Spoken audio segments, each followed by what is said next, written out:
Alrighty, live from San Diego, California. It's the Spincast Cycling Show. I'm your host, Brian Kellison, Casey Shum, Brian White, Lisa Reese. I just had dinner with my brother and his family, and now I'm vertical. Brian, going straight to TikTok. Yeah, straight right to TikTok. Yeah, here we go. Portrait mode. This is it's like a Bike Terra view. So very you guys care, but you guys know all about it. Mobile station has had difficulties. He's back. He's back. I'm gonna drop out. I have like full bars. Yeah, BK is on the road. Okay, let's get in the show so that if I do drop out, then we have a topic to start with. I have not ridden since the group rides that I did on Bike Terra. I did a 2 for Wednesday, and it was cool. There's a lot of new updates in Bike Terra, but nobody is really using it except for the people that do the group rides, and they've been enjoying it because it's fun. So is there anything else in the virtual cycling world that is fun? I don't know because I've been out of the loop, but I know that Bike Terra is fun. So what's fun? Anybody? I've had some fun this week. Okay, then what is it? I did too. Tell us. Okay. I did tiny races yesterday, and shockingly, it was fun. Zwift Race Score tiny races. That was did fun. Very well. Yeah, I did really well. I gained 50 points in an hour on Zwift Racing Score, so that worked out okay. I said, was the racing fun or the result fun? The racing was fun. It was good racing. Okay, good. Yeah, it was a guy I actually know IRL that we met on Zwift, and then at a local Century, a friend introduced us, and we got talking, and he's like, "Oh, you race on Zwift?" I'm like, "Yeah, me too." And then he's like, "Wait, you're in the Tuesday Night League with me." Like, we met outside after we met on Zwift, and he lives in the Chicago area. But anyway, yeah, it was a lot of fun. I think we gave the win back and forth between the two of us in 3 of those races by 0.3 of a second in 3 of those races, like back and forth on the sprints. Awesome. Did ZRL this week, and it was kind of fun. Got 15th, I think. So yeah, there's some fun stuff out there. I've had fun messing around in races.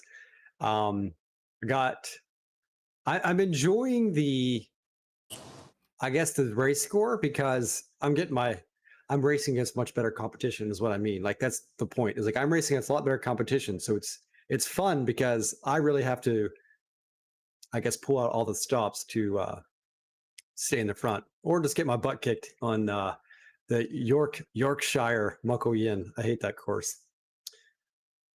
But the biggest part of the fun is just enjoying it.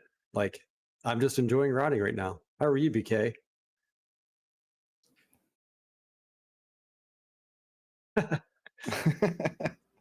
BK's great. He's amazing. Amazing. So, Bucky's giving me a hard time because he had fun watching me team time trial on Thursday night, and I did not have fun team time trial. Yeah. That's the first time I've been dropped in a team time trial in a long time. And I thought I was falling apart, and I set a 10-minute PR. So I set 4 power PRs that should have changed my race score this week. I set my 10-minute twice, and I set my 30-second twice this week. So it's been a big week.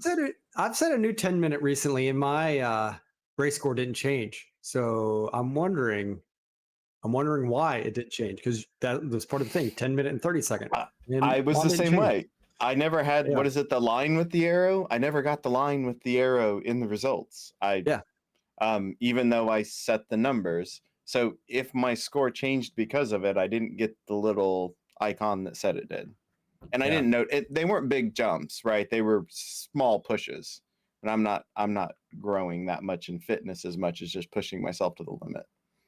Yeah, I know in my Muckle Yin, like I was all in. Like I think I forget the exact numbers, Casey, but there was a guy who had like 5.8, 5.4, 5.2 watt per kilogram.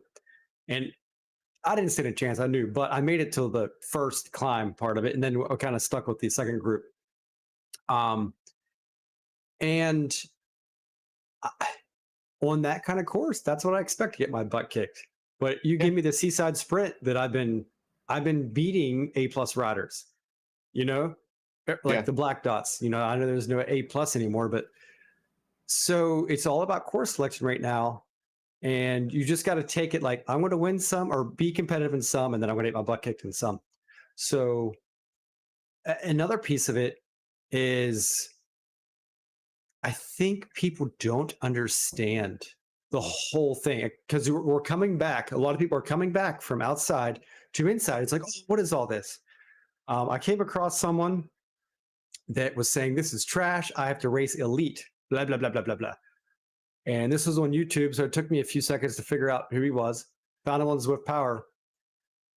Perfect example. The guy had done a few races through the summer, but not glued in like we are or whatnot. Well, on October 1st, he was in A-Cat, and he raced with Jaeger and someone else. I forget who it was. Yeah, in A-Cat, you are going to race. Old school A-Cat, you are going to race those guys. And he hasn't done a race since, and all of his other events were not in race score. So just the fact that, and this is the other thing too, we have pace group on Zwift Power, A, B, C, D, and then race score. So people still have that in their mind. Oh, I'm an A, I have to enter the A pin, even though your race score is 617 or whatever it is, 620 or even 520. But people are in that mindset of, they don't know what it is. There almost needs to be like a mass in-game tutorial of, hey, this is the situation, and they need those A, B, C colors removed. It needs gone. Yeah, the one I keep looking at, I've seen a lot of the streams that are beating on race score pretty hard. Seeing some of the comments that are beating on race score pretty hard.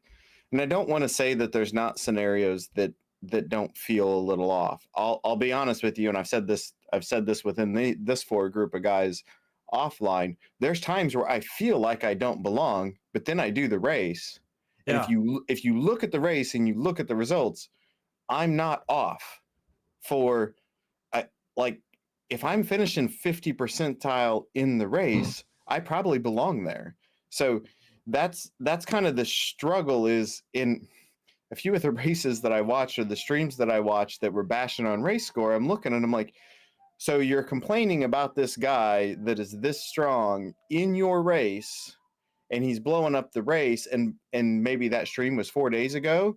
The person who's on the stream complaining has won enough races in that zone to cat up, right? Or to move up in their race score. So I'm like, you complained because you lost a sprint finish for 4th out of 40 riders because you got beat by a guy who averaged 4.3 and you averaged 3.7. I'm like, so you just raced better than him and he was an idiot. Yeah. Right. Like he pulled at 4.3 and still won the sprint. So all right. And you hear the flute, right? No? Can you hear the flute? Just for a moment.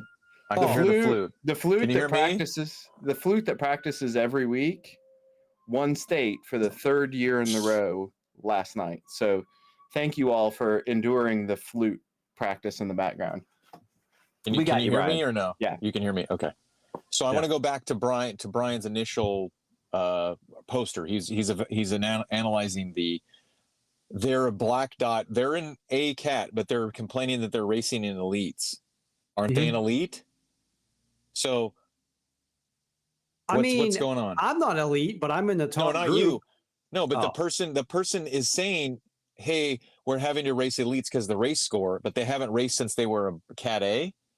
Well, they have never done a race score. That's what I'm saying. Like, this person has never done a race score event, and then is complaining because race score sucks because he did a regular Zwift category A with Jaeger, and I can't remember the other guy. He actually, because he's a Cat A, he can't race down.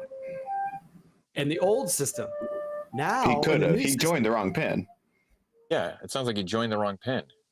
Or he's an A is like, oh, I'm racing against highest race score. It's like, but you're the A. You're not. You're only racing against high score.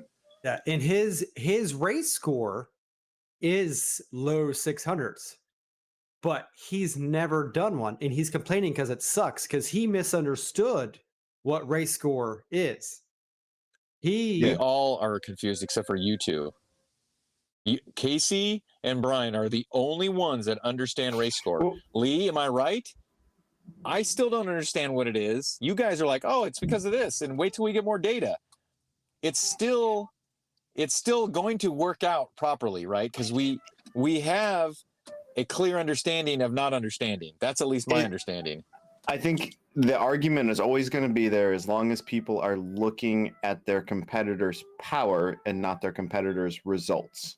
Yeah. Quit looking at the power and look at the results. Well, I can argue that everyone in my race is stronger than me, but then I go into that race and I sprint for a podium, and in a climbing race, I got 8 out of 16 this week. How can I complain? I'm outpowered. I'm outclassed in power. If I'm looking at the old categories, but I can go in and I podiumed 3 out of 4 tiny races, and I got 8 out of 16 in a climbing race. Doesn't this go back to the when you say, like, let's go use baseball, the current American baseball, the Yankees automatically won because they're the better team. But right. You might not win because you play the game, right? You actually have to play the game. Yeah, you have to actually race. And so people are like, well, that's a mentality. But the race score, sort of like understanding the race score, I think you two are the only ones that I don't think Zwift even understands what race score is. I think what some people are struggling with that they're not accepting, and I've seen this in a little bit of the look, and I've done late this week, some of the people that are doing it pretty often, those high B guys that are often categorized as the sandbagger, they're tipping up over that 690. They're going into that top pin. They're losing a few races. They're coming back down. They're doing a few races, having fun, coming back. They're yo-yoing back and forth, and they're complaining when they go up because like I can't compete. But I'm like, yeah, but you do a couple races and you come back down, right? Like, yeah, I just think that people. I'm with you. Like you're evaluating it properly, but the frustrating thing is, I think there's two things. One is I have to suck or not suck, but go hard and not get a good result so that I can go back down. So it adjusts. It's auto adjusting for me, which sucks, but it's working. Yeah. The second thing is if we had a stronger community or less of just an influx of random people showing up to every race, you can start racing against people and be like, look, I'm going to win some against this person or win some against these people. And you start to build this camaraderie of fellow competitors. And that's where it's like, there's too much in the up and down where you can't have some consistency. Yeah. Is that a valid point or not a valid point? Yeah, I think just people, I think it's just different, right? And people are still looking at it through the old lens, right? That yo-yoing, that up and down, people seem to think that's broken. And I'm like, I think that's the way it should work. You shouldn't be stagnant. You shouldn't be, if you are racing, you shouldn't be stagnant, period. Right. Like like think of it like chess, because isn't part of the race score is this sort of chess. It's supposed to be analogous with chess, where it's probably like checkers, more like it. Checkers. But the chess rating score, it's like, hey, if you win a lot in chess, you stay in that sort of top tier thing. But if you win a little bit and lose a little bit, but you're still like really close to being really good, you're going to fluctuate up and down. What happens is, okay, so I'm going to give you the Magic the Gathering ranking system, right? Because there's a ladder system in Magic the Gathering, which is more skill based than physiological base, but like mental stuff, whatever. Once you get in, there's bronze, silver, gold, platinum, diamond, mythic, right? So six like levels. When you get into mythic level, you never go back down. You never leave mythic. You only race against the mythic people, but you lose you go up and down within mythic. If you are in diamond, you can go back into platinum. But once you get to the top tier, you sort of stay in that world. But you're like low number or in the percentile. That's what maybe the race score needs is once you get into that high score, you can fluctuate, you can go up and down. And then that's like the fine tuning. I mean, the flute is, I'm battling the flute right now, but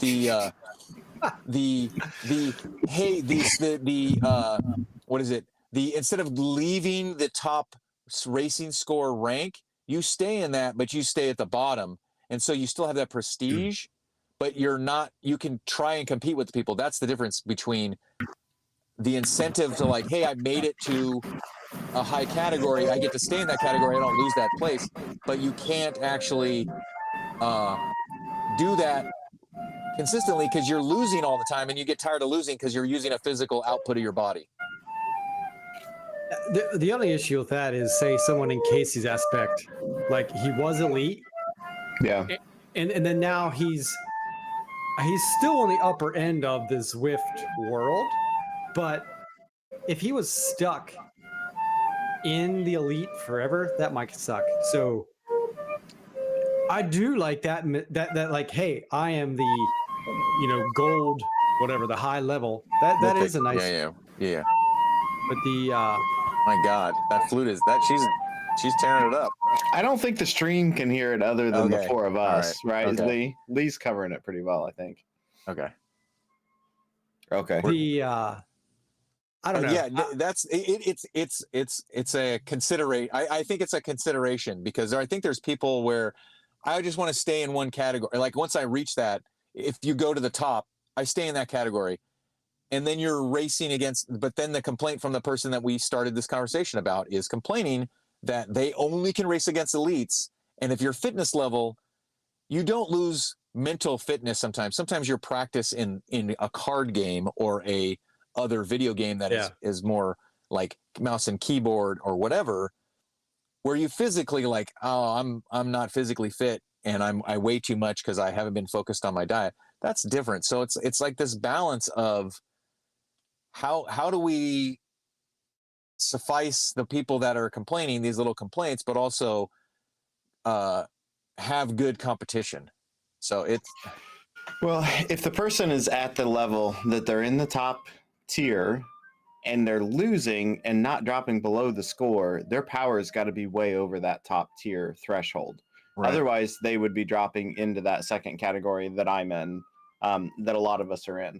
So part of that is maybe that line needs to adjust over time too, right? As we build more things, if the elites are really beaten up on that one level, maybe we need to slide that line up from 690 to 730 or something like that. That maybe those need to be readjusted. This is my suggestion for exactly that. I think if you reach, let's just say 825 race score, 825 to 1,000 should be your top category. And then they should use E as like your 0 to 300. You know what I mean? I do think there needs to be a little bit of separation. It might be a little too early to tell because I'm living Brian Kelson's life, getting 10 to 7-10 people in the elite USA races. But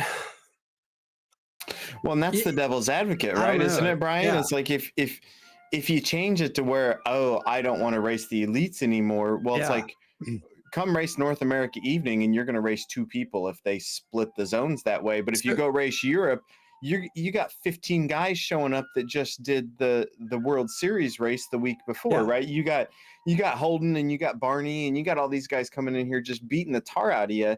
But it's the same race that we're doing at 6 p.m. Eastern time in North America with 3 guys. And that's where I think within the Zwift, I don't know, magic algorithm, once they get a certain number of participants in each category, let's say it's 25, you know what I mean? And then they separate it out. Like say if they get a certain number in above 820 or whatever the number is going to be, 800, and then the rest have enough to meet a quota, they separate it. They're kind of like dynamic pins. Who's got James Bailey on speed dial? That's the next step, right? Just dynamic pins. What is it? Yeah. Indy Velo does it. iRacing does it, right? 1 minute before the race starts, everybody who signed up, they stop race entry. We got X number of people. You split them 5 ways evenly. Boom. There you go. You might be top dog. You might be chump at the back. That's the luck of the split. Yeah, so I think like Indy Velo does it, like the pen, let's say the race starts at 8, you know what I mean? Like, and then at 8:01 is it when it actually starts. Like you can enter the pen up until 8. Isn't that exactly what Indy Velo does? I mean, except for put spots in it. I mean, that's That's exactly what Zwift needs to happen. You know what I mean? Because Yeah. that is perfect in a way. You know what I mean? Part of it is there's a lot of people that are very vocal about problems that they foresee, not problems that are actually happening. Agreed. Yet. Yeah, Right? I There's agree the with that. Yeah. I think people are going to exploit this. I think this is a problem.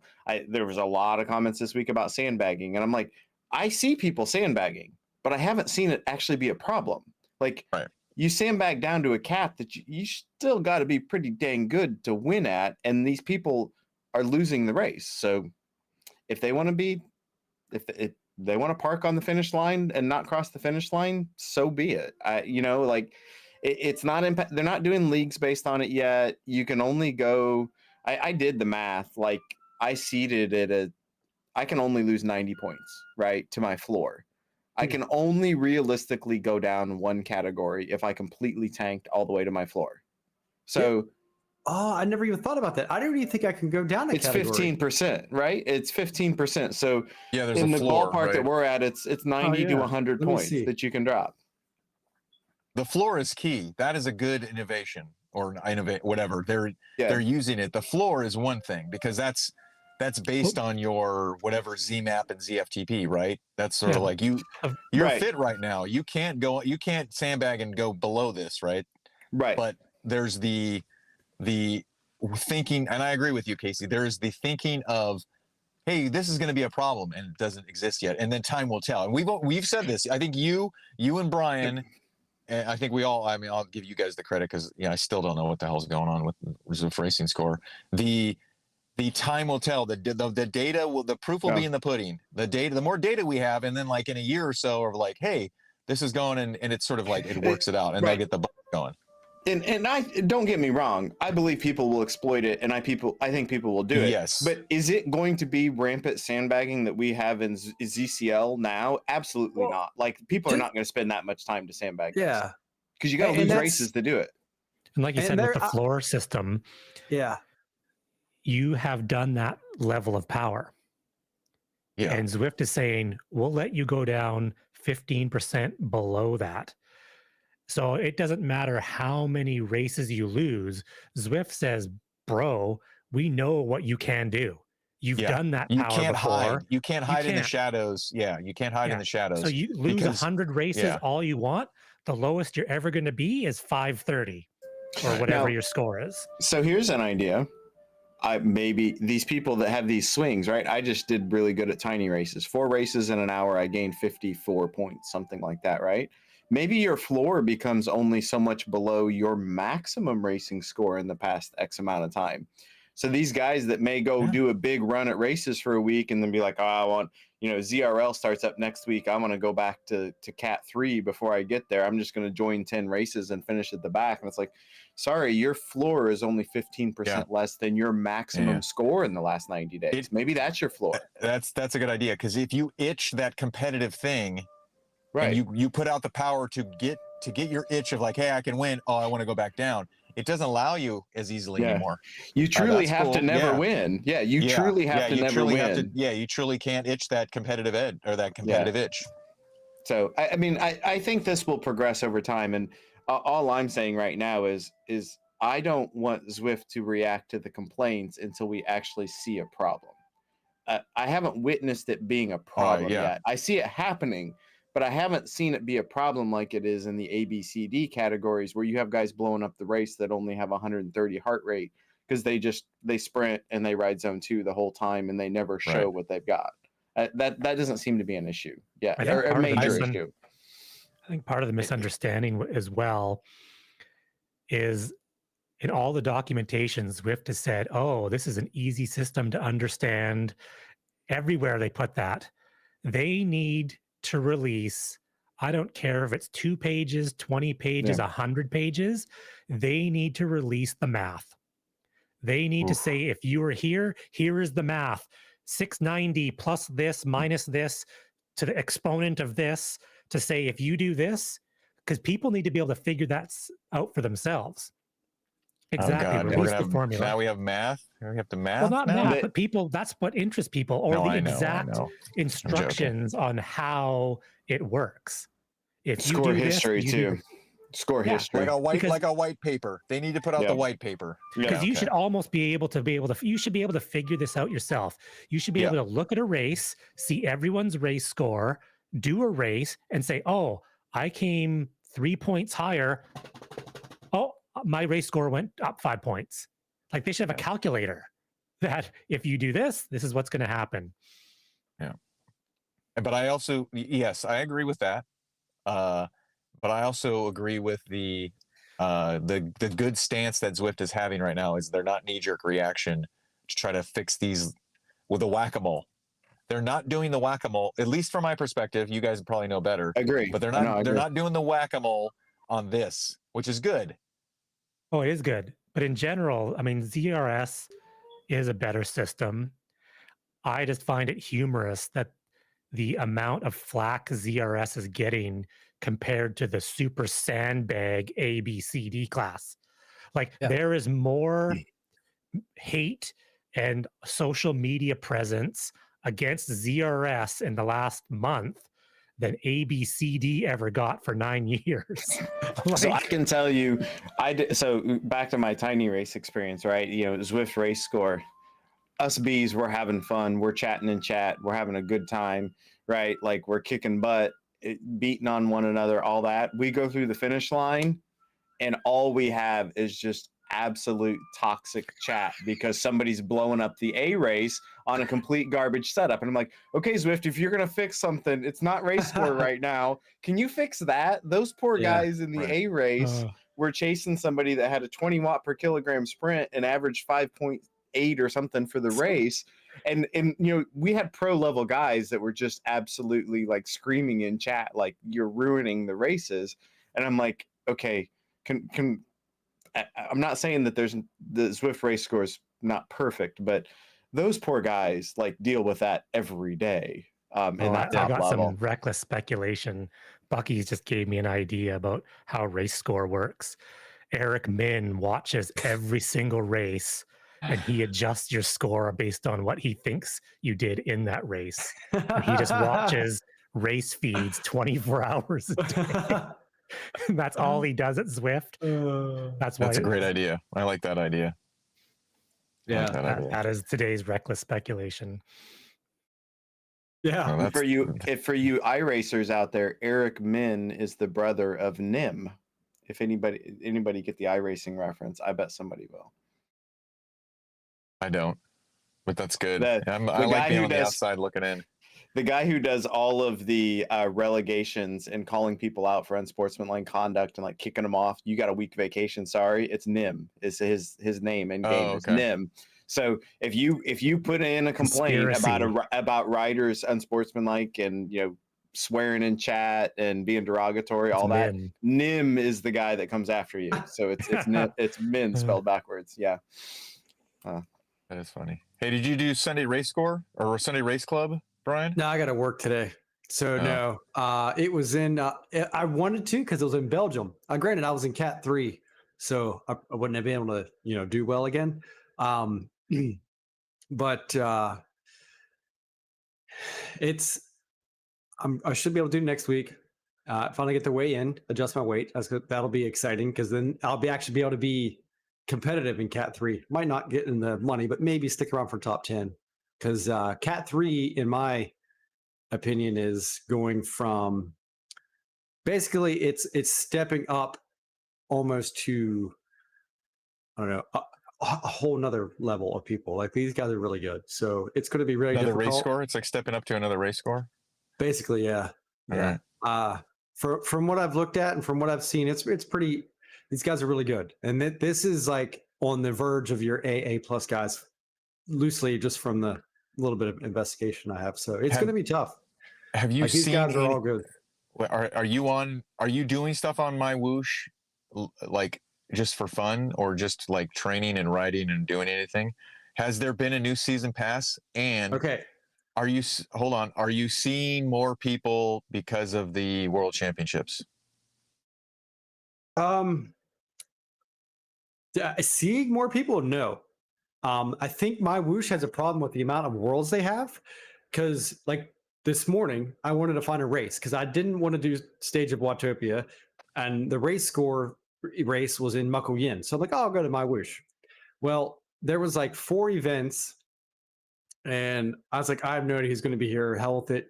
So I was like, well, I'll just go route in the world. Well, there's like 4 or 5 worlds available, and each has like 100 people in it. And I don't know if that's 100 people and bots or what, but it's so spread thin. I think MyWhoosh does need to cut down on the available worlds if they want people to ride. You know what I mean? To be around. So I think like if you cut it down to 2 or 3, and then like the events are open up. Like say if you get an event and it's in Arabia and it's not available, or Colombia, then you can ride there. But go ahead. Okay, hold on. You're saying this is what MyWhoosh should do, not what you want. Well, if they're wanting to build the community, if they're wanting people to be together to kind of like that community aspect, because, and we'll circle back to Zwift because I got to ask Casey a question about it. That original group of people. Maybe he's you. Just excluding us, Lee. He's excluding. He's excluding us. Yeah, that's all fine. right. Yeah. I'm good with that. All right, it's your show, buddy. It's your show, buddy. Hey, Go for it. Okay, I'll ask Casey the question, then you guys can chime in. How about that? But perfect.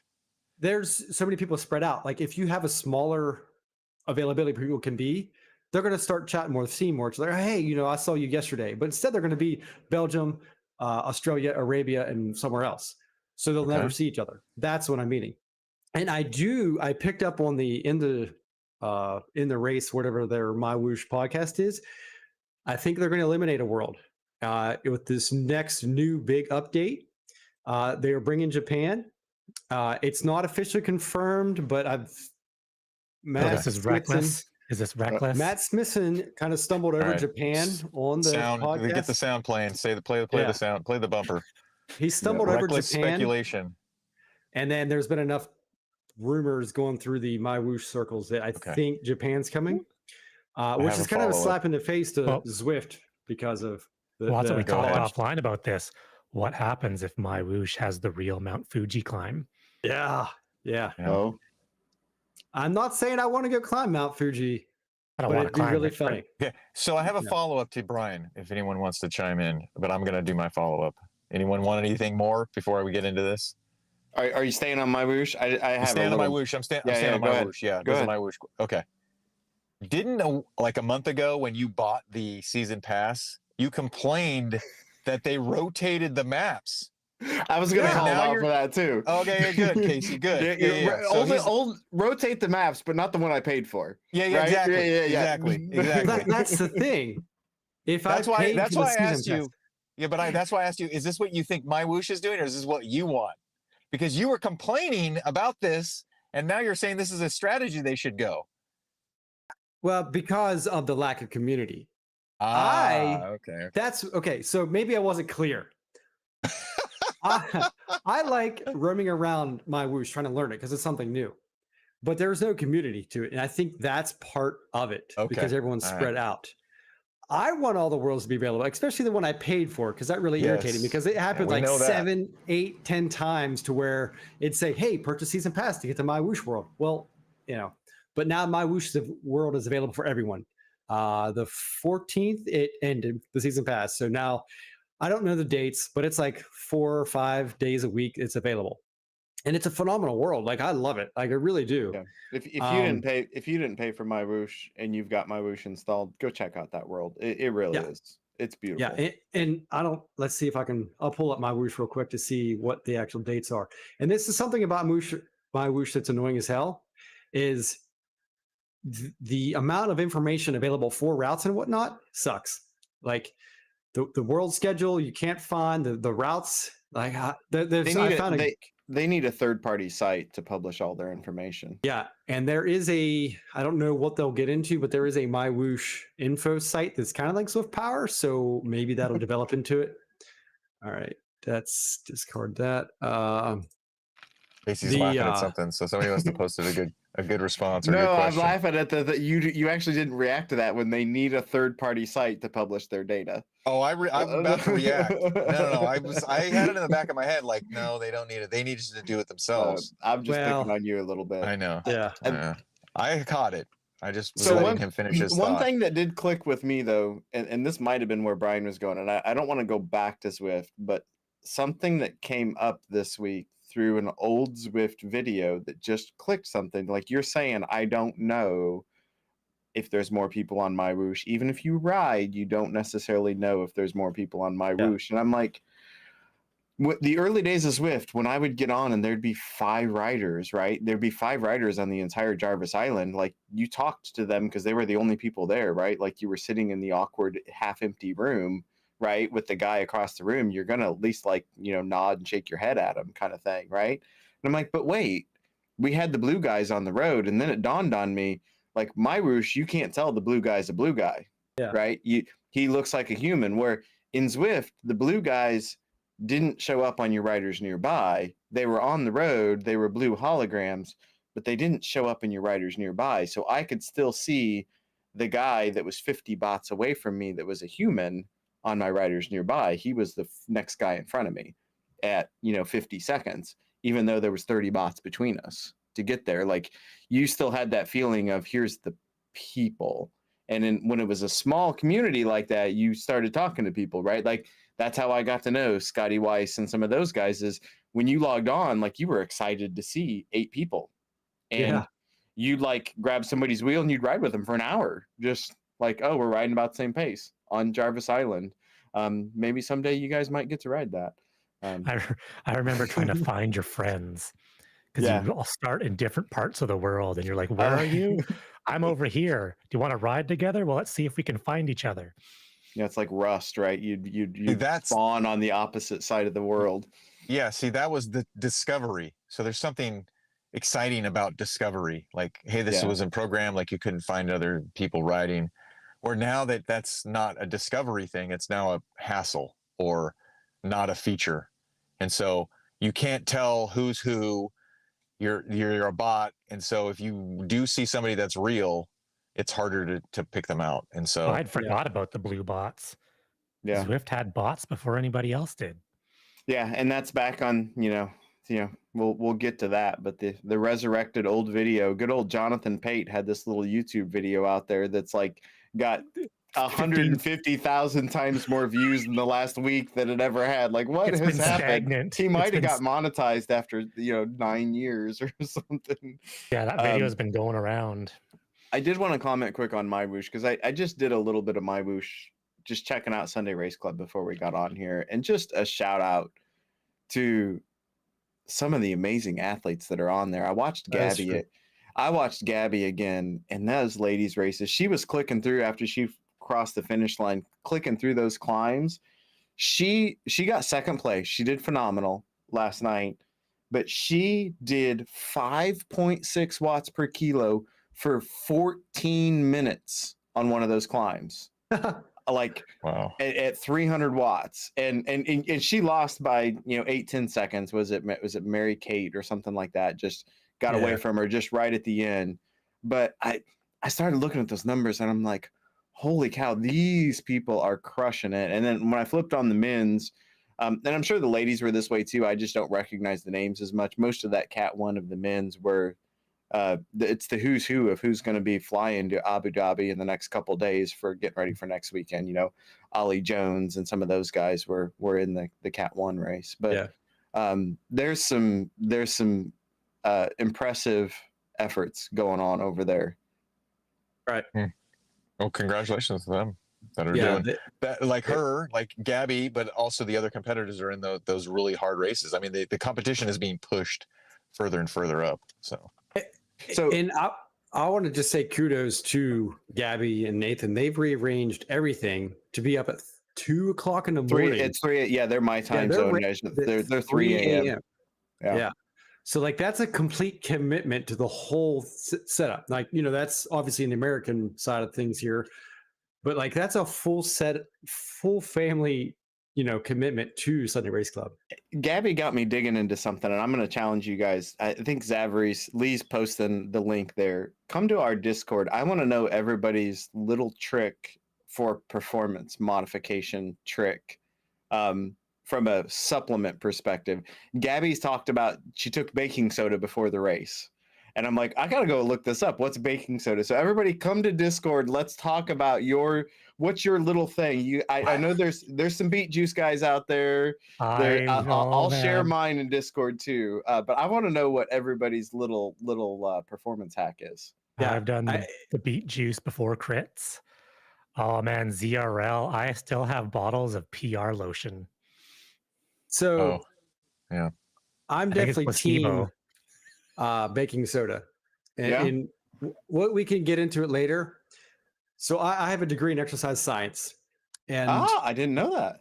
Yeah. So news to the show. Professor White here. What's going on here? I have a degree in exercise science. So everybody go into Discord. Let's get some ideas, and we'll come back and we'll do a dive segment. into this later. Yeah. But so I do have like legit just reckless speculation over baking soda. So and now granted, it's been 20 years ago when we did this stuff, but the overall principles haven't changed. So we can get a TED in Discord, because we could talk about this forever. So we'll breathe right strips. Yeah. There you go. Yeah.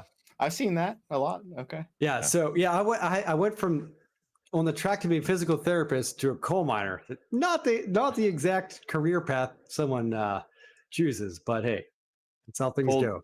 Coal dust is not performance enhancing. No, especially when I used to ride to work and I do like a hard effort, like for whatever I'm chasing a KOM or whatever, or just I'm running late and have to, ride at 23 miles an hour to make it on time.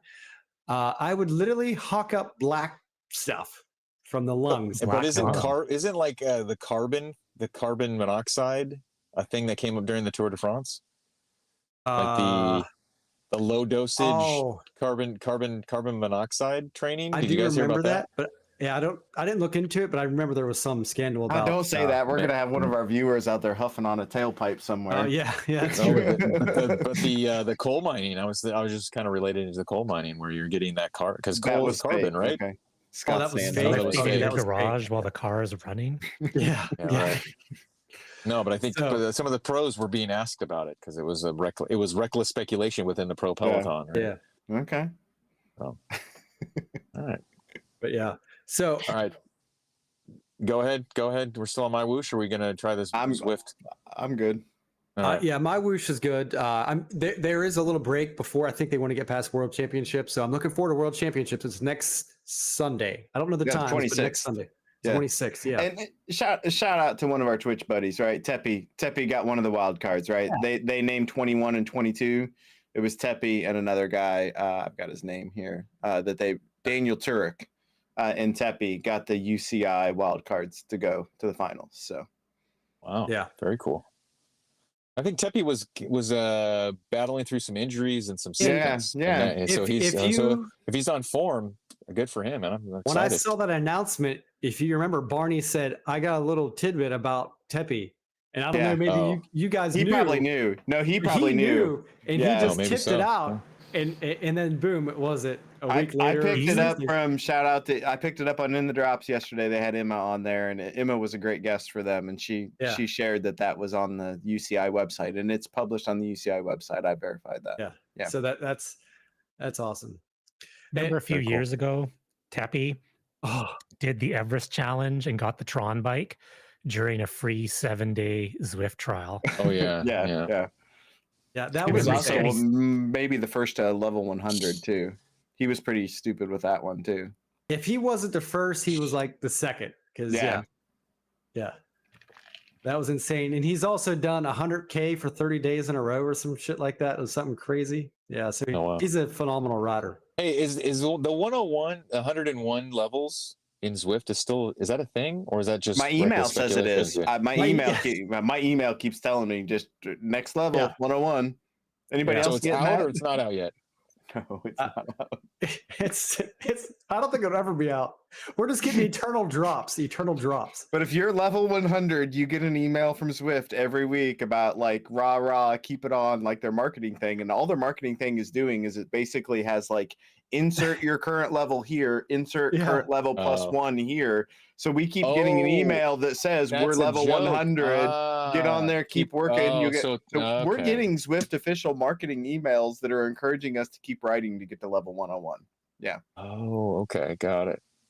So Mr. Clown Prince asked when the next expansion is going to be, and that's Zoom? going back. Yeah, that's going back to reckless speculation right now. I heard Right. from our partners, absolutely 100%, it is a velodrome. You heard it here. It is a velodrome. Wait a minute. First of What? all, I have a question. Who are our partners? I busted Nathan's chops here a little bit in the Oh, drops okay. because last week right. he said it's a velodrome. He didn't even want to talk about it. Quit talking about it. It's a velodrome. Yeah. I hope it's not a velodrome. I hope it's not a Jarvis. velodrome. Okay, wait. Spoiler. You don't know, Brian? No, I've been in San Diego dealing with family Is there stuff. not internet in San Diego? I see like 55 plus new messages on the Discord, like our little side chat, and I'm like, I scroll through at like 2 a.m. before I have to go to sleep because I've been working and doing stuff, and then I'm like, I think I'm caught up, and then I miss a bunch of stuff. I don't know what the reckless speculation is. What is it? Oh, Did you see my video about the velodrome? I mean, I posted it in the reckless speculation part. No, I know that Okay. somebody put. I saw the icebergs coming out of the ocean, but I didn't see anything Yes. other than that. So here's I was- here's the hint. Here's the hint, Brian. Yeah, The new roads, I've ridden them. Nobody else here has.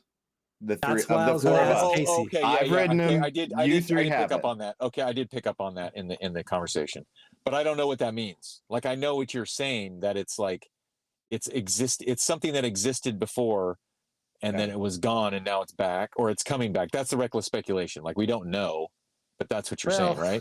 Well, we kind of know. I think we know. Do you know it was announced? We, Or was teased enough? I think Zwift's probably big mad, if I had to guess. Yeah. Somebody. So, and I think Oh, this is news to me now. This is yeah, really news to GP me. Llama kind of hinted at it, and then somebody, there's hackers out there. GP Llama in his video this week about the Zwift release was like, this doesn't seem like a big release, but there's a ton of things behind the scenes that they're getting prepared for. So guys, understand these are big updates, but you just can't see it yet. And it was like within 24 hours, one of the hacker dudes posted a video on YouTube, and he hacked into the new route. And we believe the textures How are is that complete possible? because there's no road, there's no like pavement, you're riding No on the grass. grass, but it shows the new mini map profile. So the new piece of the HUD is shown on his video, and it's a full loop of the new road inside the mass coming out of the water, and it is Jarvis Island, the original Zwift map that's popping up out of there. That was a 4.7 kilometer loop. Yeah, I can't read. Just under 5. So Wait, yeah, that's not Casey, it's not Watopia? It's No, in no, no. Watopia. It's off It's the in jungle. Watopia, but Jarvis Island was a little 4 or 5K loop. So they put the Jarvis Island loop out in the ocean off the side of the volcano. Yeah. So that being said, it's the Jarvis okay. Island profile. How do you feel about that, Casey? 10 years later, that's where you started. That was your thing. I'm not And then now it's nostalgic coming about in? it. I'm not. okay. Honestly, I had to go back and look at Jonathan Pate's video to be like, oh yeah, that's what it did look like. Like when I first looked at it, it didn't click in my head like this is Jarvis Island, and I'm like, wait a minute, I wonder if that's what it is. And I had to go. I went and searched and found Jonathan's video to actually compare it, and it does compare. Like I synced them up time wise and turn wise and elevation, and it's a. I mean, they updated a lot of assets as far as visuals, but it's the right profile and the right route. Yeah. Okay. Not an original Zwifter. So Watopia is not the original. No. Yeah. We had about so they 6 months of Jarvis? they abandoned Jarvis Island and created Watopia from nothing. Yeah. What the Hilly Loop? The Hilly Loop was the original Watopia. Yeah, Yeah, the Hilly Loop and Hilly Loop Reverse was the original Watopia. When I And that started, was- that's all we had. They threw away, like, Thursday was Jarvis, Friday they released Watopia, and that was it, right? You didn't have Yeah. a second option. It was all Watopia, and it was a Did they bigger ever loop. did they explain why? That was just, that's where the game was going, right? It was, I mean, there was I'd have to go back and look. There might have been 2,500 users at the time. Like they did it really early. Yeah. So Fez kind of is kind of just saying, I'm frustrated because they're making this big live event, this big Mhm. thing grown out, big, whoa, guys. And you're not giving us a goddamn thing new except some new bushes. And you're giving us an old world. We're going to have 17 routes over 5 new kilometers of road.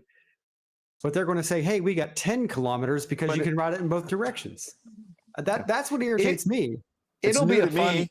It'll be a fun route to ride. I will admit. I think it'll be a fun route to race on because it's a small loop, not much different in size to like the volcano loop, but it's got a little bump to it, a bigger bump than what the volcano loop does. That'll break apart. Like you could ride almost like, supersized crits on it, kind of thing, because it's going to be just under 5 kilometers. Or you could I could see it being a figure 8, right? Because right here we're coming up on where the entrance for the is to audio it. only audience, we're having a video playback of. So you So could do figure 8 that was like, a Jarvis loop volcano cut loop. over, do a volcano loop and go back and forth. And Yeah. it would be a I punchy see it. route.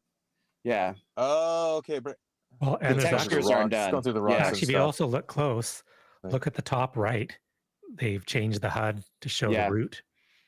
So this the is route actually profile. HUD And it's update. called the name. classic. It's called the Yeah. classic. And that's a whole Yeah. new mini map up in the corner too. That we believe that's a new HUD, the new piece to the HUD that's going to come soon. So Oh. what you see up there in the upper right is the full course, right? So there's a hill, not a huge Oh, so hill. this is it. This is it This is it. with the houses and the buildings and stuff. Yeah, I think the only thing to me that Oh. looks like is missing is the road textures. Check. Did you guys notice they have on the side of the road the blue bike people? Oh, It's were like they? bicycle stands. Yeah, right here, coming Right up on there. the right. Check out on the right. Oh yeah. Those guys Huh. rode with us back then. Yeah. That's cool. Okay, so you guys Yeah. are into it. I mean, do I like mean, the I'm mini map. It's new to frustrated because me. it's This is new to me. yeah. I'd take this over the velodrome, right? I Oh, mean, Oh Yeah, yeah, I want to. I One agree. job is just a wait. It's just a throwaway. so Yeah. I mean, I'll ride it for a week and then I could care less. Yeah, I'm just disappointed at the lack of No, there are gonna be races actual on here. new stuff. Yeah. Yeah, I I- think, like Casey said, I think the races are going to be tough. I think it's going to be challenging. So, I think it'll be a fun little course to race on. Yeah. yeah, in which that may mix it up because it gets kind of annoying going over the same don't- courses, I don't mind this kind of a throwback. I mean, this was 10 years ago. Yes, Yeah. it's the same road, but for nostalgic purposes, I think it's pretty cool. Everybody's I do- hating on us for the velodrome. Saying we Velodrome. look. The only reason we say we don't want the velodrome is because we know it's just going to be a velodrome. If they give us the velodrome with actual race formats that apply to a Banked. velodrome, I'd love to have it. Right? I think But- it was, you have to have banked turns, you have to have steering, you have to have a bunch of stuff to make a velodrome. Someone actually said you have to exciting. shut off shifting, like you can't shift if you're on a That would be- velodrome. If That you was- have that was virtual Lee, shifting, yeah. the moment you ride into the Yeah. velodrome, Zwift locks you to like fixie. Yeah, I mean, your trainer can freewheel, but that's what makes riding on a velodrome fun, is all those things. If you don't have those things, you're just going around in circles doing what? Like, you want to turn, you want to go up the banking, you want to use the banking, you want to be able to have to hold your line on the track, like on the black line. But anyways, yeah, no breaks and crashes. yeah. I'll be curious to see how it rides. Like, I'm just curious, but Looks nice. I would love to have a loop around the Alp to connect to this, but we'll see. in the future. Yeah, I'd like to see these expansions to not always just be shove them in a corner somewhere, right? Like try to strategically place them where there's different entrances and exits where you can connect two different areas through another kind of thing. Like Yeah. this just feels like they just, attached it onto the side somewhere. Yeah. But it's not completely released yet. And I'll say this. Maybe this was just a distraction. Maybe this is a completely fake video. Well, this is Zwift distracting us. Is the white line on the back? top right? Is that something you are back, BK? Okay. Thank Is you. that that's kind of taken from Bike Terra? Bike Terra was first. Yeah, their with the white profile. The line. profile. Yeah, the profile. I was looking at that too. I It's do a little like bit this more visible. profile though. The profile in the mini map that does look decent for the route you're riding on. It's still too small, but it's It is better. too small. But Lee, it is nice. you should pull up the old Jonathan Pate video because yeah. actually, that's the one where it was like the video from 10 years ago was the realization that like there was pieces about the HUD 10 years ago that's better than the HUD today. Right. I remember that. I remember when it was better, when it had the profile was separate from the map. Yeah, we had a good elevation profile. Yeah. Well, it's still not as good as Bike Terra or RGT, but it could be. It was better older than it is now. Yeah. Well, no, it shows the progress. Like on this video for the audio only audience, the progress is showing green of what you've ridden already. So it's actually giving you a progress of what you're on the course, which is something better. Yeah, I mean, if this is what they do release here, I don't dislike what that mini map looks like here. It's a big upgrade from what it is There now. you go. Yeah. So this was from 10 years ago. Look at this. Yeah. What? Yeah. They And had it a shows better other HUD. riders. It showed other riders on the course, the little white dots or whatever. Yeah. And this was the course. Like that's all people have been asking for is just this. And they had it. It's probably still in their code. So remember, guys, when I started this 10 years ago, this is what we were riding off of, and it was your dot, and those other dots were the other people on the course. And literally, like, this was a full course right here. Like what you see, there was almost like 10 people there, and your only choice was forward or backward. You went one way or the other. That was it. You could U-turn. There was no That's what you intersections. need for profile. That's what you need for profile. But that's what I'm saying. Like the entire world, this was Jarvis Island back then. The entire world. Yeah. Okay. There was no intersections. There was no starting pins. You spawned into the world and you rode forward, or you U-turned and rode backwards on the circle. That's it. I wonder why they abandoned it and went to Watopia. They should have just integrated Jarvis Island into Watopia. They are now, but why did it take 10 years? I'm assuming the Jarvis Island now is just a completely. It's not like they forklifted the old Jarvis into that. They had to reprogram it. I mean, Jarvis Island had from scratch. Jarvis. Yeah. Way back then, Jarvis had its own bugs of like back then. It was if you got 30 people on there, you'd crash the server, right? I think the entire world just was not efficient at all. Gotcha. Oh my goodness! Somebody just walked by. I think I went to high school with that guy. I'm in San Diego. Seriously, I think I went to high school with that guy. He's walking by with earbuds in his ears. I'm like, that guy looks like I went to high school with. Here it is. Go do one of those street question things. We can do a new segment on the podcast. Yeah, random people you went to high school with. You know, I just you ride on Zwift, right? Yeah. No. It's 6:00 for me. I got to get out of here. So extra hours overtime with the 3 other guys. Enjoy it. It goes as long as you want. I got to get out of here. Thanks for joining, BK. Yeah, I got to get on a flight, and then I'm going to get home. But you know me, I always try to make the show, and enjoy the reckless speculation for the rest of the show. The video that's see you, Brian. What? One. I was just saying for the video that's playing. Yeah. When we gripe about Zwift not doing enough in 10 years, this video is from 9 years ago. Yeah, that's It looks exactly the same. It's pretty current. It's pretty current. Like there's not a whole lot. Like I mean, are these the same buildings that are in the Italian village now? Like this looks like the same assets. Yeah. I think the road surface is better than it is now. Hey, but the font is different. The font is different. Bye, everybody. Have a good night. See you, Overtime. BK. Take care. Bye. I see, BK. The biggest thing when I look at this, I would just think it was a low-end PC streaming if it wasn't for the leaderboard being blue. Well, and actually, the video quality is not so great because I think someone is filming it with a phone. Yeah, off. I know. Jonathan's a teammate of mine. You can actually see the shadow of his arm there, Oh, like that's under what the that is. power up. Okay. He's actually got a phone he's Yeah. holding up. Yeah. But in general, this looks like Zwift 2024.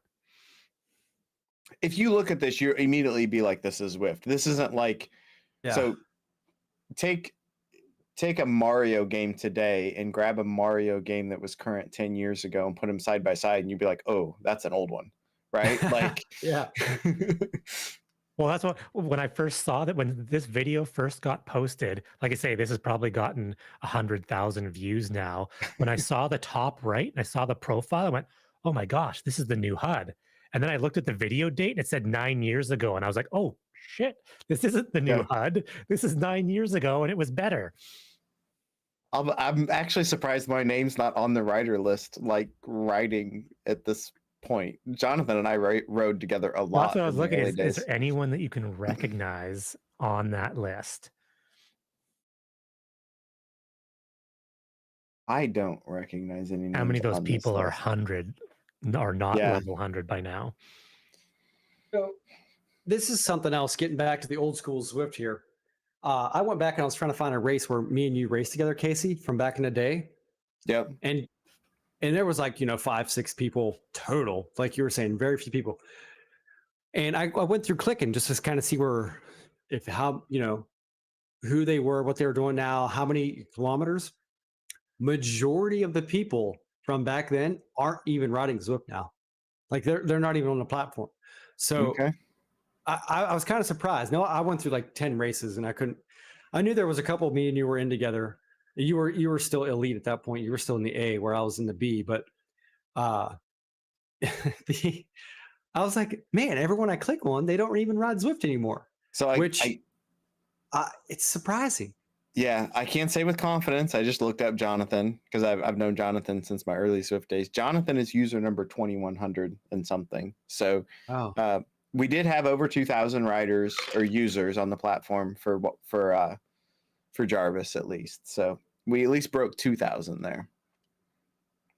But he's an early adopter. Now, Lee, you had some Zwift news that's your cup of tea coming out. Oh yeah. Did I? Yeah. Your integration What stuff. have you been doing? Tell us about yes, this. sorry for. Yes, actually, that was announced a few days ago. Xert for Xert users now have direct link to Zwift. I'll just throw the link. Zwift can explain it better than I can. Zwift did a full-on forum post about this, so it's pretty detailed. But I mean, I'm a long-term Xert user, and I've always complained that, man, this would be fantastic if I could just get my damn workouts into Zwift without having to either use like my Garmin head unit or a Karoo or my phone. And now there is direct communication. And actually all of your activities go directly into Xert from Zwift. So perfect, beautiful. And for those using Xert, there's a different FTP setting, and Xert will apparently override your Zwift FTP setting, so your workouts are correct to what they should be. That's the little nugget that I was actually surprised by.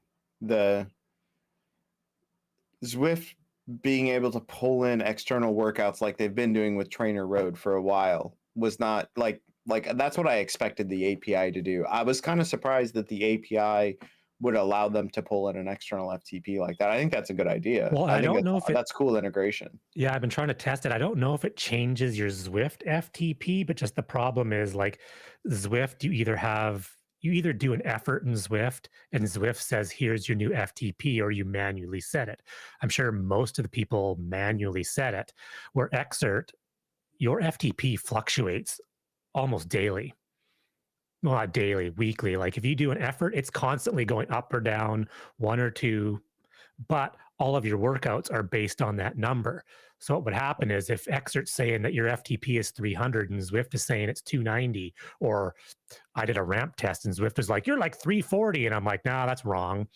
You go to do a workout that's tailored to your fitness signature in Exert, it's going to be wrong in Zwift.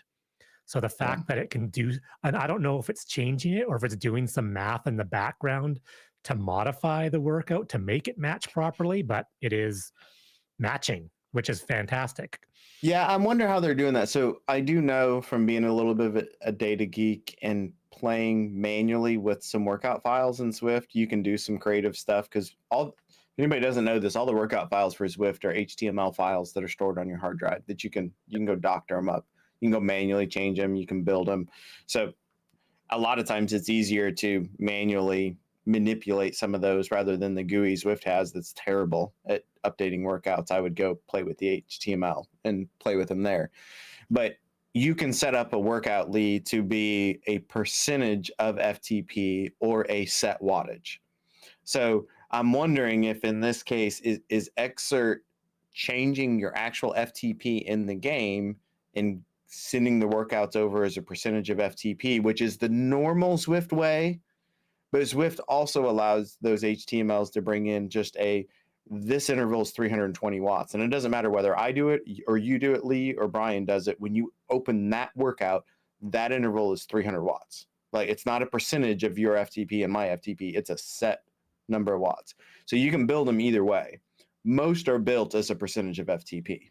Yeah, like I'm wondering, is Exert, before it syncs the workout, looking at your Zwift FTP, then adjusting the workout to match what it should be, and then sending it? Or find one of those ZWO files on your hard drive, Lee. Post it out there in the Discord. We'll dissect it to see if they're doing a percent. If they're doing a percentage of FTP, that means Excerpt's manipulating the FTP in Zwift. If they're just doing hard-coded FTPs in the file, they're just setting it based on. Yeah, actually, the next time the workout syncs, I'll get the Zwift file and I'll get the Exert file, and we can totally open them side by side and see what's different between them. I do think that that right there, though, is big progress for Zwift to get this API up with other utilities. I think that is opening a door for them for some of the hardcore training people. Well, and we're seeing a lot of people doing Trainer Road, all kinds of stuff with Zwift, right? But they're running another program as an overlay. They're not porting it into Zwift to do it, right? Get that integration in there. Well, reckless speculation for years, I thought Zwift was going to purchase Exert because Eric Min is an avid Exert user. And my dreams of that got dashed when the entire Zwift team went to Trainer Road's hometown for the weekend. And then that was the travel Stockholm.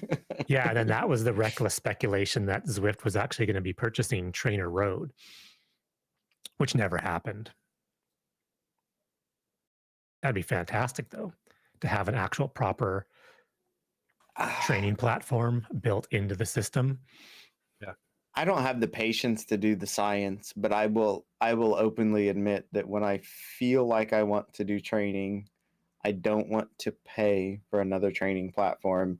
And I go into the Zwift workouts and I'm just like, I've done formal training before, and there's not a training program in Zwift that I look at and it's telling me that it's built for someone that's already at my level.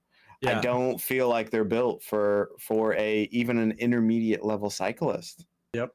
It's the AntBevs, the FTP builder. 100%. Yes, your FTP will increase after 6 weeks. But what's funny is, like, you do a real, like, if I set an event date, Exert runs me through like a 4-month program. 4 months, where most of, Zwift is, I would find it's like instant gratification. Like, I want to do this 4 weeks and get my FTP up. I'm going to do 4 weeks or do 6 weeks. The long one is 8 weeks. And it's like, whoa, 8 weeks?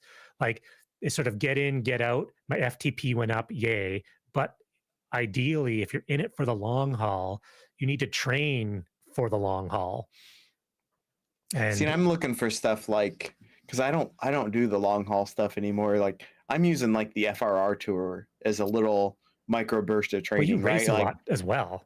yeah, and that's so. And we haven't really talked about this on the podcast, but that's kind of my MO, right? To fitness is, if anybody asks me what's the best way I can get fitter, it's structured training, structured training, structured training. And they say, why don't you do structured training? Because it sucks. I hate it. It's boring. It's terrible, right? And I can race and I can have fun and I can get my juices flowing and I can do all this awesome stuff. And I get 85% of the fitness gains that I get from structured training if I pay attention to vary the kind of racing I do, right? Like, I need to do more harder efforts. I'm going to do a climbing race, even though I'm going to get my butt kicked in it. Or I'm going to do tiny races to build my sprint, right?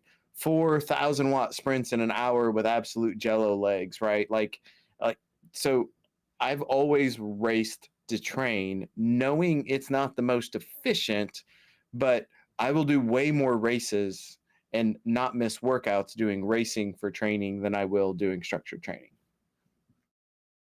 But that's also why I'm a B and not an A+ anymore, is because I was tired of structured training, right? That's why I've lost some of that fitness too.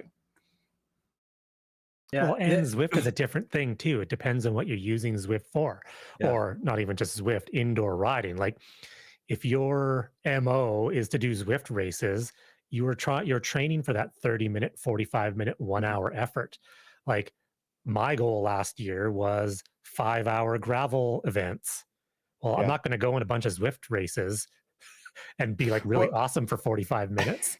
And FRR exposed me on that, right? Because FRR, I was like, I was hanging on, I was doing really good that first week, and then those races, man, they went from 45 minutes to 55 minutes to an hour, and I was like, ooh, this is getting a little bit of trouble. Then we got, an hour and 25, I'm in trouble. Oh, two hours? Oh no. I mean, the wheels absolutely fall off of my fitness right now at about an hour 15 or so. The wheels fall off. And those guys that are coming indoors and just getting, that have been out there doing those long summer group rides, 40, 50 miles on a Tuesday night, those guys, they're coming into those final stage of FRR and they're riding tempo on those final stages. And if I hold tempo all the way up the Alp at the end of 2 hours, I fall apart. I don't have that stamina. And that's exactly what you're saying, Lee. It's like that's what I'm trained for right now. And that's what I'm missing from not. I used to have the backward seasons. I raced all winter and I rode for fun outside all summer, and I would build up all that endurance, and then the racing would sharpen up the tools over the winter. And we're talking FRR. I see Bucky coming in there. FRR is doing Britain, not that like first week in November. 10 days. November 1st it starts. It's 10 stages, I think. It looks a little more tolerable. I feel like if you're going to do FRR, there needs to be like 2 months between to recover. This one looks more tolerable. They're changing up some rules. I'm actually excited for it. I want to do it again. I need to look and make sure that I'm able to do it timing wise with some travel I've got coming up, but it's not big climbing. I've said it on my stream, and I can't remember if I said it last week or not, but I'm excited for not me doing it. Like, I'm excited to help, to be that domestique for that team aspect. Like, I'm looking forward to that. Now they changed up the pens. It used to be like, I don't know, 5-6 groups in A. Yeah, it was basically split in half, right? Top half of the field was in one pen, bottom half of the field was in the other. That's basically what it was. Yeah, and now it's what, two groups per pen? Yeah, it's basically split into 5 pens. What used to be in 2 pens is now evenly divided into 5. So they actually have 10 categories, and it used to be 5 and 5, and now it's two cats per pen, all the way top to bottom. So I would be the top category in my pen, and there'd only be one category below me, where right now I was in the starting pen with the top riders. So on any of these small hills, it was survival of the fittest. The E gap, those time gaps would get blown out for the guys that were in my category that could climb with the front of the race would automatically get 2 minutes on me. Now, if they want to get 2 minutes on me in that same stage, they actually have to form a break out of our own category. Yeah, they have to do it out of our own category. They don't just have to hold on to the other guys. Yeah. And that's what I like too, because like I was helping Brent from our ladder racing team, and he's strong and he was able to climb very well. He would have dropped the other, I forget what it was, HAB. Yeah, he's hot. Yeah. He would have dropped them regardless. But it was that catching the group in front of him, because he was in no man's land. So because whenever we were together, I said, you do you, I'll just stay right in front of you, give you what draft I can. And so I just matched his watts per kilogram or just a touch higher. And over the top and catching that group is where that made the time for him. He would have still beat them. Now they would have chased him back maybe because they were still in the leaderboard that we could still see him. But now if I'm going to help him because everyone's still available, everyone will still draft. So I'll either just wait or I'll, like ride 100 watts till he starts and catches me and then work with him then. Because I think this style, if you have someone that will help you from a higher category, it's going to be very, very, I guess, the tactics out of it. Because if he can get away just a little bit and I can pull him to the next climb and then we work like that, that's going to be phenomenal, because you're not going to have all the higher groups so close together. So a couple other things. Flight did this too. So let's run down a few of these for the entire FRR folks out there. I see a lot of people in chat that did it. Yeah, the timing of that, and I think, Brian, they're still going to be open to that assistance, right? But those starting pins are going to be separated. You will visually see each other on the road, but they'll be separated by time.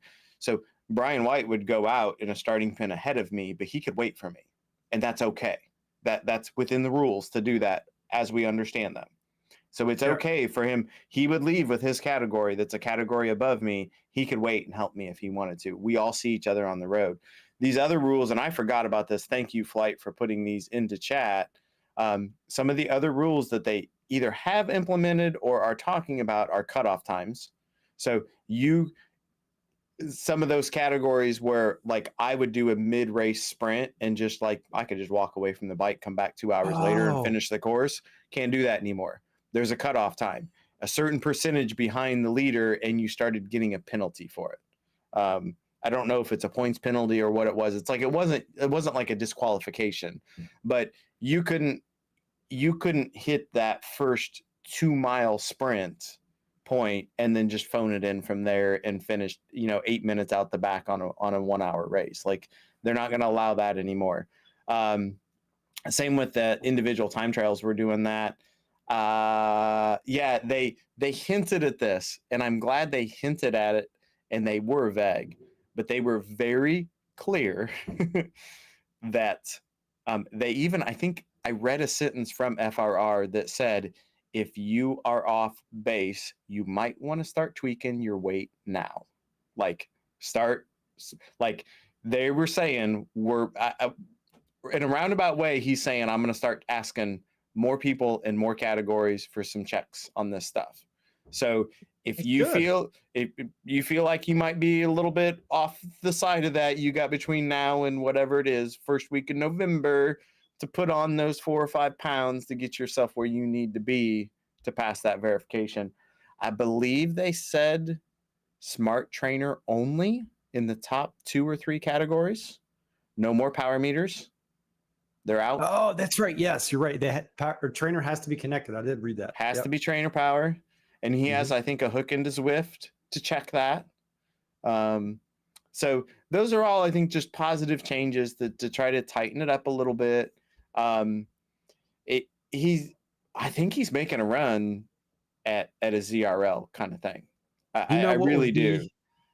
You know what would be exciting? And we talked about this offline is, let's just say, like, kind of a MyWhoosh, like you have a specific verified racing. That'd be kind of cool if this turned into that. It would maybe some people wouldn't be able to do it because they don't have a secondary power meter. I understand. But it would be fun if Zwift had a specific, let's just say Thursday night. It would take away from the team time trials, or even Friday night or Saturday, whatever. One day a week, you have full verified Sunday Race Club style racing. That would be a lot of fun because it would eliminate, hey, if I go to this, I know everyone's legit. You know what I mean? And once a month they have a weigh-in or whatever it is. Yeah, Like, and I think they can have tiers to that, right? I mean, your first tier is just your weighing and your height videos, right? And you got a pair of power meter, you got a pair of cadence, you got a pair heart rate, right? Like you pair those three things. I think there might be somewhere in the log file where you can actually get the device IDs and that you might be able to verify the device types, even if it's not dual recording and things like that, but just proof that they're using equipment that's generally reliable equipment, right? Like, I mean, the cheaters are going to cheat, guys. Sorry, the cheaters are going to cheat, but let's throw out the guys that have got the phone clones, that are riding the rowers, that are, faking the Zwift power or the Z power stuff in through a different app, the sprint buggers, like let's get that crap out of there. Let's get the, 60, sorry, old guys, let's get the 65-year-old A+ 500 watt guy out of there, right? Like it's not about, and I know some people get mad at me when I say this. I don't care if you're right or not, as long as you're human, right? I don't care if you're on one of those devices that gives you 3%, right? So you're 3% over what you really are, but you're still 5% under a Cat 3 cyclist on the road. You're still competitive with me. I don't care, right? If we lined up side by side, I might be stronger than you outside by a little bit, and you're stronger than me inside by a little bit because of our equipment. As long as you're not superhuman or have a bad power curve. When I was in my old Zada days, that was the issue, is if you had a bad power curve, right? It's your gap between FTP and VO2 max was 600 watts, right? Like I can only hold 250 watts for 20 minutes, but I can hold 500 watts for 12 minutes. I'm like, this doesn't, like, you've got a device problem, right? Like this should be exponentially harder than that. Those are power curve problems, right? Those are device problems. But I mean, I'm all for everyone getting on a bike and everything. You know what I mean? So majority of the time, it does not bother me. Only specific instances do I even care, and it's most of the time how that person's attitude is, just in general. So, like, the 60-year-old the other day that beat me at 5.8 watts per kilogram, whatever. Grandpa's in his basement working out. More power to him. Like, it really doesn't bother me. But it's how some people come across.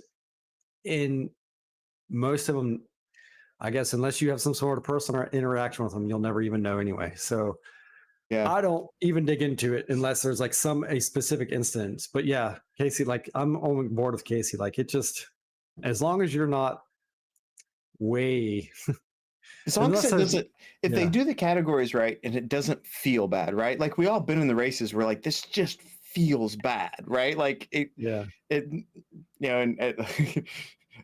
you can go down this rabbit hole so far, because Road Rally kind of says it jokingly, but it's a real issue, I think, now, is the e-bike trend, right? I mean, the guy that has the e-mountain bike that throws it on his trainer, and I mean, those e-bikes will put you on your rear end, guys. They are no joke. I rented one for my wife. We were riding up in Door County, Wisconsin, and I rented a non-e-bike comfort bike, and she was on the e-bike version of it. And I mean, this was when I was super fit. I was A+ rider, right? We'd come up to a hill, and I'm in jeans and a sweatshirt, and I am dying next to her, and she doesn't even shift, and she's looking at me just giggling, going up this hill. Like, I'm like, so I was like, when we got back to the Trek dealership there, I'm like, I got to ride this thing across the parking lot. And she had it on the max setting. So it was like, whatever you put in the pedals, it would do ×2. So if you did 100 watts, it would do 200 on top of your 100. So it'd be 300 total. I jumped on that thing and I stomped on it like a halfway, just hard, like leaving a stop sign. And that thing about threw me off of it, because I probably did, like 2 or 3 pedal strokes at 400 or 500 watts, and it had like a 1200 watt motor on it. And I'm like, Wow. holy cow, like you got to be holding on. Like it just about threw my hands off the bars because I didn't expect it. But Yeah. I mean, guys can be riding those The on the bike train. didn't expect it either. Right, you're right. It only expects 50 watts input. It was a ton of fun. Honestly, I'd love to buy one to have at home just so we can go ride around the neighborhood, right? I have a friend who had one of those cargo e-bikes with the kid attachment. And when his kids were under 5, that was their second vehicle. He took his kids to daycare, to like kindergarten, to like all of that on the back of the cargo e-bike while he wore his like suit going to work because he never broke a sweat. But he still kind of got some riding in. Interesting, Bucky's. Yeah. I think Bucky's needs to find himself a domestique. He's saying he's stuck in no man's land, guys. Can't hang with the front and too strong to drop back to the second group.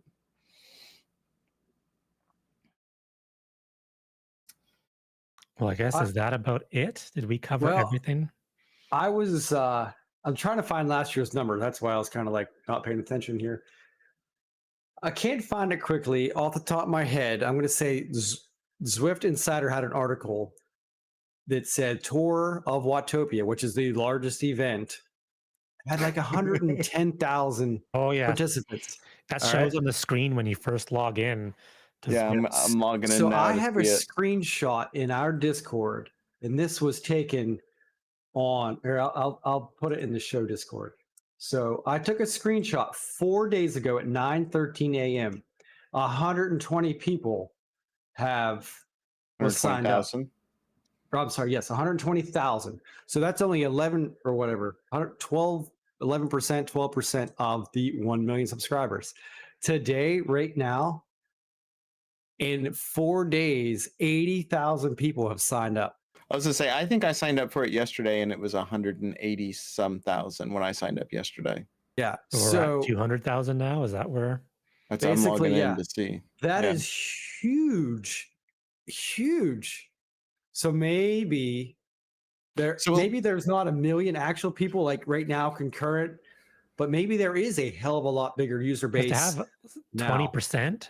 If you're getting 20 to 25% of the user base signing up for an event, I could see his numbers being somewhat correct. Now, I will call him out because he said 350,000 people participated in Zwift Games whenever Zwift.com PR released 80,000 people competed in it. So I will call him out on that. But maybe there's a hell of a lot more people at Bev's out riding around, and the Tour of Watopia you're not doing workouts like the Zwift Academy. You're not doing racing like ZRS. So maybe there's a lot more out there than what we realize. 198,590 is what people love double XP. So you would think that's so funny. I just took a screenshot, and from the time you just read that to when I posted it like 3 minutes ago, 11 people signed up. Okay. That's pretty good. There it is. Live updates. I'm signed up, but I haven't done a dang piece of it because I've been wanting to grind race score and figure out what's going on with race score. And I didn't even go do the MyWhoosh OTR race on Friday. I'm glad I didn't because it was another individual time trial that I would have tried to draft the whole time. So yeah. And that's for us that like XP don't matter or you don't care. You can do them free ride. Yeah, I saw that. And then because I did a workout and the whole lot of lava, I think it was, and I got credit for the workout, obviously, and for the route. So if you just want to throw your workout on and do a route, you're good to go. Isn't the new road supposed to be one of the stages of this? Let me click on it here. Yeah, it's stage 5. Let's see if it has the date. It just says October 15th, November 25th. It ends on the 25th, so it's going to be mid-November for the new roads, probably. Yeah, that's probably it, right? But yeah, you can just click on any of these routes and go through them and get credit. And you get instead of 2 times XP, you get 1.5 XP. So if you don't care, you just want to complete it, you get the kit or whatever. That's an easy way. But I can't think of anything else right now. This is where BK steps in. because otherwise we would go for about 4 hours on the show. And I think Yeah. we'll probably covered I would- everything. Yeah, I would encourage everybody though too. If there's something we're not talking about that's going on, we've done a poor job up to this point of plugging that Discord. I know Lee's been putting it out there. Come chat with us during the week. Let us know what we might not be seeing news wise. Right. Let's talk about some of this stuff. And I'll give credit to well, geez, I can't remember who it was. It was plugging the Indie Velo thing that you did, Casey. Because we would have totally missed it if it wasn't for. It's terrible. I cannot remember who.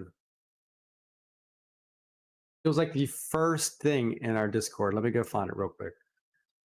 But yeah, things like that, like we would have totally missed it. oh yeah. It was a couple weeks ago where I Rocket Man. Yeah, Rocket Man clued me into the Indie Velo tour and how to get signed up and what the rules were and all that. So it's so hard, the news feeds for Zwift and all the other indoor cycling. It's so hard to cover all the little niches if you don't have people kind of helping you find some of that stuff. So There we go. Oh, I'm just like Nathan is building a Indie Velo website, just like Zwift Insider.